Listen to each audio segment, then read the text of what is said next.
اور جو دیکھ لے، جو آقا کو دیکھ لے، اسے کیا ملتا ہے؟ اسے کیا ملتا ہے؟ ایک یہودی نے آقا کو دیکھ لیا تھا، ایک یہودی بچے نے آقا کو دیکھ لیا تھا، اسے کیا ملا؟ اب جاننا چاہتے ہو کیا ملا؟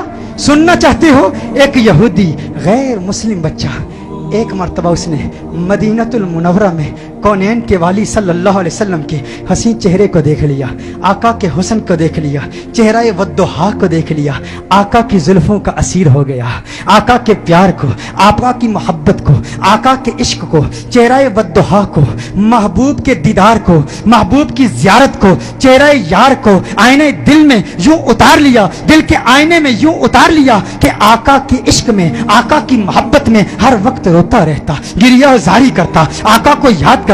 ماں باپ کا اکلوتا بیٹا تھا، ایک ہی بیٹا تھا، یہودی تھے ماں باپ اس کے، خود بھی یہودی تھا۔ ایک مرتبہ آقا کے حسن کو دیکھ لیا، آقا کے حسین چہرے کو دیکھ لیا، آقا کی بارگاہ میں اس کا سودا ہو گیا، بازار مصطفیٰ میں آقا کا دیوانہ ہو گیا، آقا کا عاشق ہو گیا۔ ماں باپ کو بتایا نہیں، ماں باپ کو اطلاع نہیں دی کہ میں حضور کا عاشق ہو گیا ہوں، حضور سے محبت کرتا ہوں۔ چپ کے گھر سے چھپ کر کسی بہانے، کبھی بکریاں چرانے کے بہانے مدینۃ المنورہ میں آقا کے حسن کو تلاش کیا کرتا، کبھی مسجد نبوی شریف کے دروازے سے چپ کے آقا کا حسین چہرہ دیکھ لیا کرتا تھا، آقا کے حسن کو دیکھ لیا کرتا تھا، آقا کے حسن کو دیکھتا، آقا کی عظمتوں کے ترانے الاپتا۔ ایک وقت گزر گیا، ایک مدت بیت گئی، آقا کا دیدار نہیں ہوا۔ عشق مصطفیٰ کی تمنا میں، تمنائے دیدار مصطفیٰ صلی اللہ علیہ وسلم میں بیمار ہو گیا، بیمار عشق مصطفیٰ ہو گیا، اس قدر بیمار ہوا، ایسا بیمار ہو گیا کہ بستر علالت کو اپنا بچھونا بنا لیا، وہ بستر پر آ گیا۔ ماں باپ پریشان ہیں، حیران ہیں، اسے کیا ہوا؟ اچانک اسے کیا ہو گیا؟ بے شمار فزیشنز کو بلایا، اپنے وقت کے معالج حکیموں کو بلایا، اطباء کو بلایا، لیکن کسی کو پتہ نہ چلا اس کا مرض کیا ہے، اس کا مرض کیا ہے۔ کوئی ظاہری سمپٹمز نظر نہیں آ رہے، بیماری کی کوئی علامت نظر نہیں آ رہی، پریشان ہے، بیمار ہے، لیکن بیماری کو تلاش کر رہے ہیں، بیماری مل نہیں رہی، زخم نظر نہیں آ رہا، گویا زبان حال سے کہہ رہا ہے یہ زخم طیبہ ہے، یہ سب کو نہیں ملتا، کوشش نہ کرے کوئی اس زخم کو سینے کی۔ ماں باپ پریشان، رشتہ دار پریشان، عزیز و اقارب پریشان، اسے کیا ہو گیا؟ اسے کیا ہو گیا؟ اچانک کیسے بیمار ہو گیا؟ اچانک ایسا وقت بھی آیا، وہ شام بھی آ گئی، وہ شام بھی آ گئی، بیماری میں بیماری شدت پکڑ گئی، اس قدر بیمار ہوا، ایسا بیمار ہوا کہ وہ شام بھی آ گئی جو اس کی زندگی کی آخری شام تھی۔ اب آواز اس کی بہت کمزور ہو چکی تھی، بہت پست ہو چکی تھی، چاہتا تھا کسی طرح مدینے والے کا دیدار کر لوں۔ یہودی ہے، ابھی تک ایمان نہیں لایا، آقا کا دیدار کرنا چاہتا ہے، بڑی مشکل سے، بہت مشکل سے ہمت جمع کر کے آواز بلند کرتا ہے، ہے میرے والد محترم، ہے میرے والد محترم، میری ایک تمنا ہے، میری ایک آرزو ہے، میری ایک خواہش ہے، آپ پوری کر دیں گے نا؟ والد نے کہا، ہے میرے لختے جگر، ہے میری آنکھوں کے تارے، تو میرے دل کا سہارا ہے، تو تو اس دنیا سے آج جا رہا ہے، تو تو آج اس دنیا سے جا رہا ہے۔ معالج اطباء ڈاکٹرز نے جواب دے دیا ہے، تیرے بچنے کا کوئی امکان نہیں ہے، تیری خواہش کیسے پوری نہیں کروں گا؟ کہا، میرے والد محترم، مرنے والے کی خواہش تو دشمن بھی پوری کرتے ہیں، آپ ناراض تو نہیں ہوں گے نا؟ کہا، ناراض نہیں ہوتا، تو بتا کیا چاہتا ہے؟ کہا، اپنا دل آمنہ کے لال کو دے چکا ہوں، میں محمد عربی کا عاشق ہو چکا ہوں، ان کے عشق میں گائل ہو چکا ہوں، میری ایک خواہش، میری ایک تمنا، میری ایک آرزو، ایک مرتبہ چہرہ والضحیٰ کو دیکھنا چاہتا ہوں، ایک مرتبہ آقا کی حسین زلفوں کو دیکھنا چاہتا ہوں۔ والد ناراض ہو گیا، والد نے غصہ کیا، ارے ظالم تو کیا کہہ رہا ہے؟ تو کیا کہہ رہا ہے؟ دنیا سے جا رہا ہے، اپنا دین بھول چکا ہے، کیا کہہ رہا ہے؟ کہا ہے، والد محترم، آپ نے وعدہ کیا تھا نا، آپ نے کہا تھا میری آخری خواہش پوری کریں گے۔ والد نے کہا، میں نے وعدہ کیا تھا، تو میرا اکلوتا بیٹا ہے، تیری خواہش پوری کروں گا۔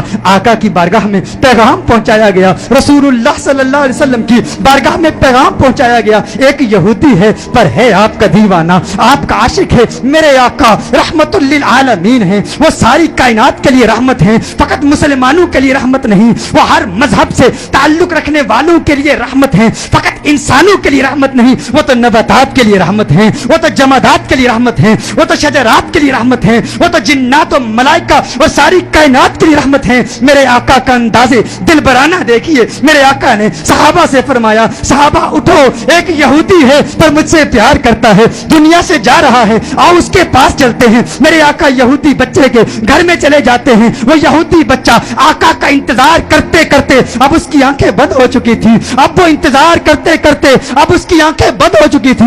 والد اس کے قریب کھڑا تھا۔ والد نے کہا ہے میرے لختے جگر، ہے میرے بیٹے، آنکھیں کھول، آنکھیں کھول، آنکھیں کھول، دیکھ تیرا پیار آ گیا ہے، دیکھ تیرا محبوب آ گیا ہے۔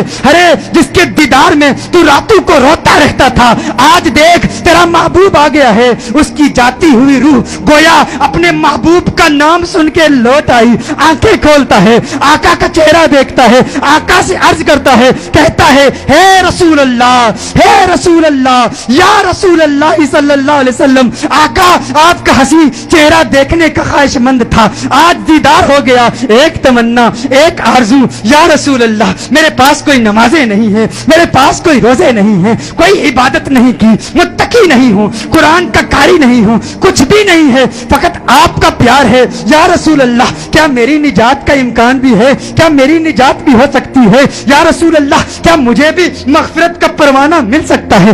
آقا نے ارشاد فرمایا ہاں کلمہ توحید پڑھ، میں تیری نجات کی ضمانت دیتا ہوں۔ وہ آقا کے قدموں میں گر جاتا ہے، آقا کے قدموں میں گر جاتا ہے، آقا کے قدموں میں گر کے کہتا ہے قبر سے، منزل قبر سے لے کر دخول جنت تک آپ کی ضمانت پر کلمہ پڑھتا ہوں۔ کلمہ توحید پڑھتا ہے، جان اللہ کے سپرد کر دیتا ہے۔ والد نے کہا یا رسول اللہ صلی اللہ علیہ وسلم اب اس کی میت مسلمانوں کی امانت ہے، اہل اسلام کی امانت ہے، اب اس کی تجہیز و تکفین کی ذمہ داری آپ کی ہے۔ جب جنازہ تیار کیا جاتا ہے اس عاشق کا، جب جنازہ تیار کیا جاتا ہے اس دیوانے کا، اس عاشق کا جنازہ مدینۃ المنورہ کی گلیوں میں گھمایا جاتا ہے، ہر طرف اسی عاشق کا چرچا ہے، ہر طرف اسی عاشق کے تذکرے ہیں۔ مدینۃ المنورہ کے مضافات سے لوگ جمع ہوتے ہیں اس عاشق کا دیدار کرنے کے لیے۔ ارے سنا ہے کوئی یہودی تھا، کوئی یہودی تھا، حسن مصطفیٰ نے اسے صحابی بنا دیا ہے، اسے صحابی بنا دیا ہے۔ اس نے آقا کا دیدار کیا، آقا کا دیدار کیا۔ غور کیجئے گا، نماز نہیں پڑھی، عبادت نہیں کی، کچھ بھی نہیں کیا، روزہ نہیں رکھا، جہاد نہیں کیا۔ میرے غوث کے مجاہدات کو یاد کر لیجئے، میرے بابا کی محنتوں کو یاد کر لیجئے، خواجہ غریب نواز کی جد و جہد کو یاد کر لیجئے، خواجہ باقی باللہ کی محنتوں کو یاد کر لیجئے، امام اعظم ابو حنیفہ کی فقاہت کو یاد کیجئے، امام احمد بن حنبل کی جد و جہد کو یاد کیجئے، امام شافعی کی فقاہت کو یاد کیجئے، اماموں کی فقاہت، ہمت، جد و جہد، مجاہدوں، ریاستوں کو یاد کیجئے۔ وہ سب اس یہودی کا مقابلہ نہیں کر سکتے جو پہلے یہودی تھا اب صحابی ہو گیا ہے، ایمان کی حالت میں آقا کا دیدار کیا۔ یہ غوث اعظم سے بھی بڑا ہے، یہ خواجہ غریب نواز سے بھی بڑا ہے۔ سب دیکھنے کے لیے آئے ہیں، دیدار کریں اس صحابی کا جس نے فقط ایک مرتبہ آقا کو دیکھا اور ایسے بلند و بالا اور فو اعلیٰ مقام پر فائز ہو گیا۔ اچانک اس کے چہرے پر سے کفن اٹھایا جاتا ہے، صحابہ یہ منظر دیکھ کر حیران ہو جاتے ہیں کہ اس کے چہرے سے نور کی کرن نکلتی ہے، آسمان کی طرف پھیل جاتی ہے، سارے حیران ہیں۔ وہ صحابی جو پہلے یہودی تھا، آقا کا دیدار کیا، ایمان لایا، اب اس کی میت مسکرا رہی ہے، اس کے چہرے پر، لبوں پر تبسم نظر آ رہی ہے۔ سب حیران ہیں۔ ایک عجیب و غریب منظر صحابہ نے دیکھا، صحابہ دیکھ رہے ہیں کہ آقا پاؤں کے پنجوں کے بل چل رہے ہیں، پنجوں کے بل چل رہے ہیں، آقا یوں چل رہے ہیں۔ صحابہ عرض کرتے ہیں یا رسول اللہ صلی اللہ علیہ وسلم اس کی کیا حکمت ہے؟ آقا نے ارشاد فرمایا عالم بالا کے فرشتے میرے اس عاشق کو دیکھنے کے لیے اس تعداد میں آئے ہیں، اس کثرت سے آئے ہیں، زمین پر پاؤں رکھنے کی جگہ نہیں ہے، پنجوں کے بل چل رہا ہوں۔ میرے آقا صلی اللہ علیہ وسلم اس عاشق کو جنت البقیع میں لے جاتے ہیں، خود اپنے ہاتھوں سے اسے دفناتے ہیں، اپنے ہاتھوں سے اسے دفناتے ہیں۔ صحابہ منظر دیکھتے ہیں، حیران ہیں۔ آقا بہت دیر لگا دیتے ہیں۔ آقا جب اس کی قبر سے باہر آتے ہیں تو